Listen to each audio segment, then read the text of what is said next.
Welcome to the Leading with Love podcast. I'm your host, Shauna Arthurs. The purpose of this podcast is to touch your heart, expand your soul, and help us all be everything we came here to be.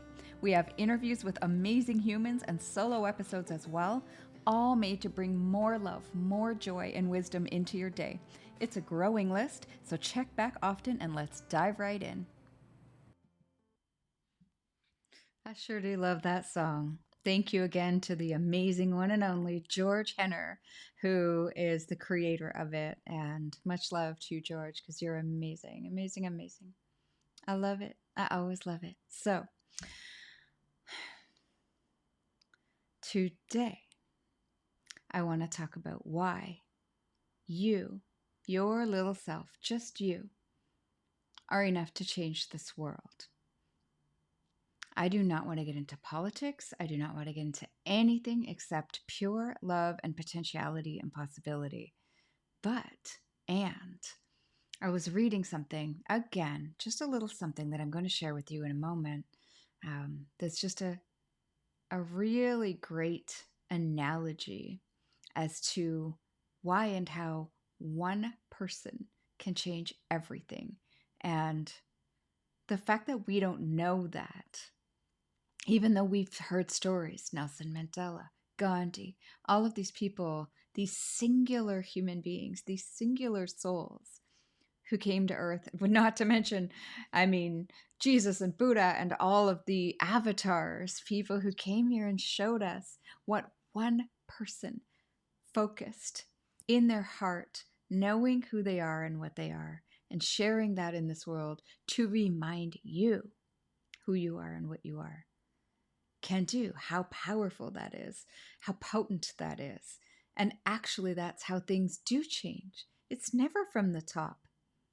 The top, commercially, whatever it is, there's a lot of all right, let me start that sentence again. The top is very cumbersome. There's a lot going on that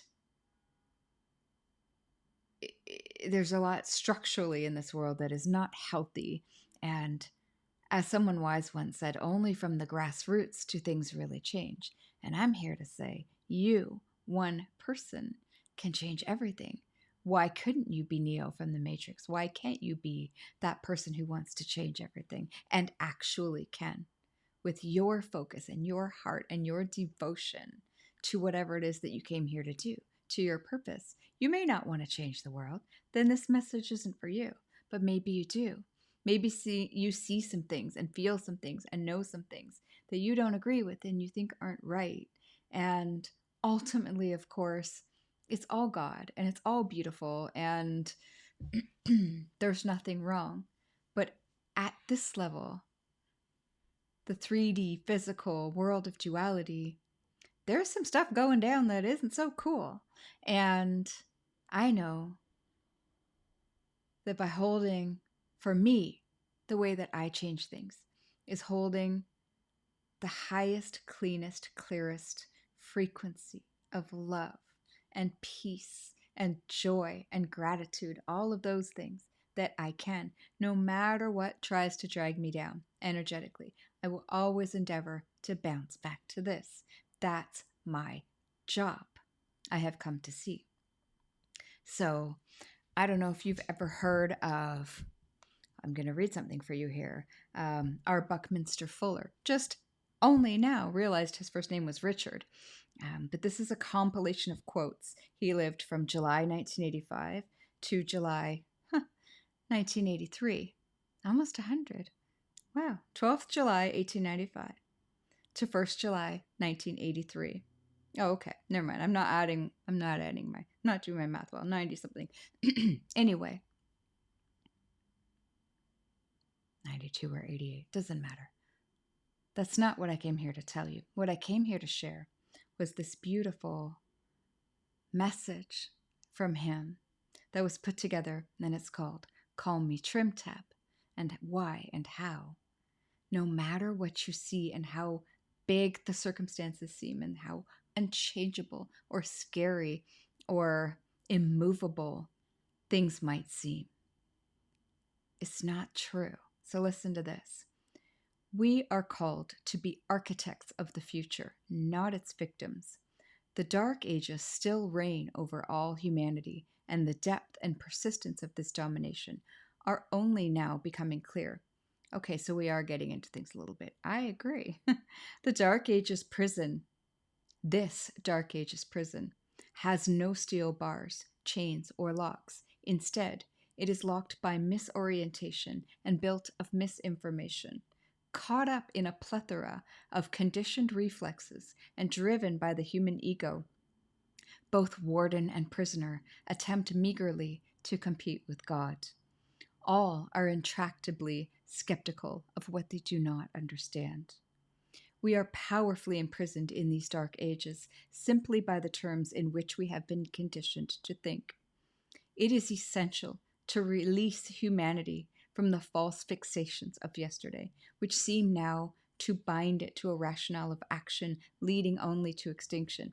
Okay, we are getting into it. I hadn't realized how deep this goes in. It's beautiful and it's necessary. And he continues, I live on earth at present, and I don't know what I am.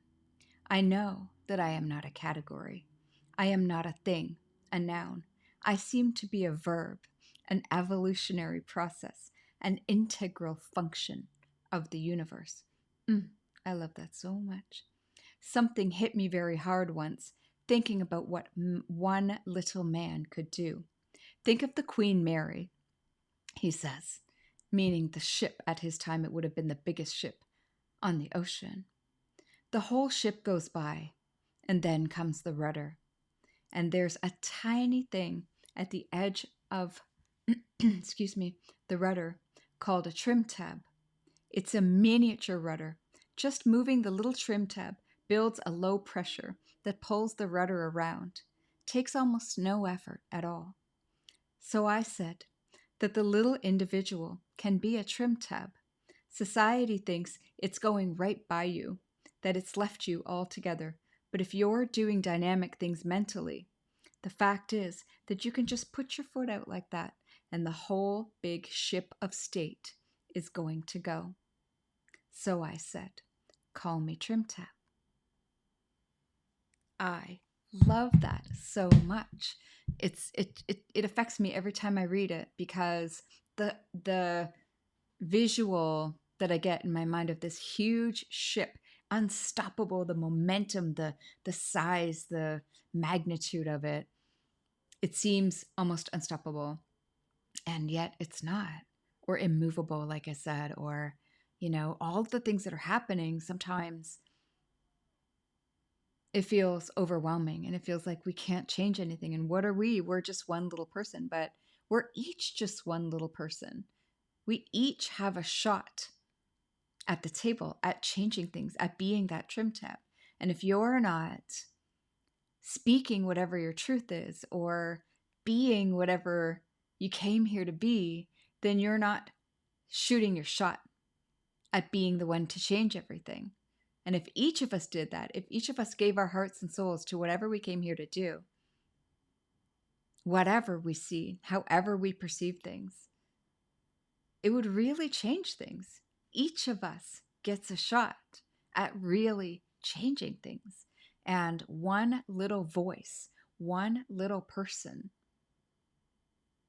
with a pure, clear frequency and intention, that gave me shivers, can change everything.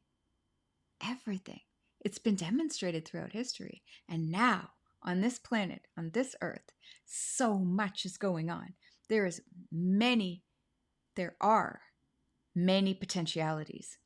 There are many ways we can go. And I sure don't want extinction to be one of them. That's not what I came here to talk to you about.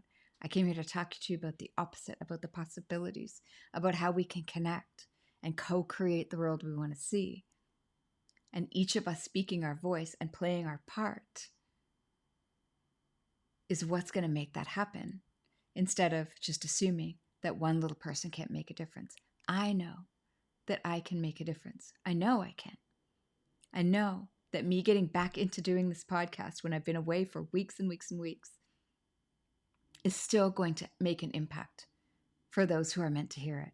I know that me being in my heart And choosing that, keeping my heart open no matter what, helps me hold a frequency on this planet that makes a difference. Ask David Hawkins. One person holding the frequency of peace, of love, of joy offsets tens of thousands of lower frequencies. And that is measurable and measured. That's just an example. Mine is frequency. Mine is love. Yours could be something totally different. Whatever your advocacy is, or whatever your purpose is, or whatever calls through into your heart. These are powerful things. The trim tab is not a small thing. It's a small thing physically, but it's not a small thing metaphorically, and it's not a small thing in impact. Impact. Yeah, I just thought you might enjoy that. I love it. It's time. It's time to do the thing and be what you came here to be. I know this to be true. This is the time. This is the time that we have been waiting for and living for, and maybe living a whole bunch of lives to get to this. And we are the ones that we have been waiting for. I will leave you with that. Thank you for being here. Thank you so much. So grateful for you guys. I know it's just a one-way venue, but I get a lot of messages from people who really, really appreciate whatever comes through me, and I'm grateful. I'm grateful for you. Much love. Mwah.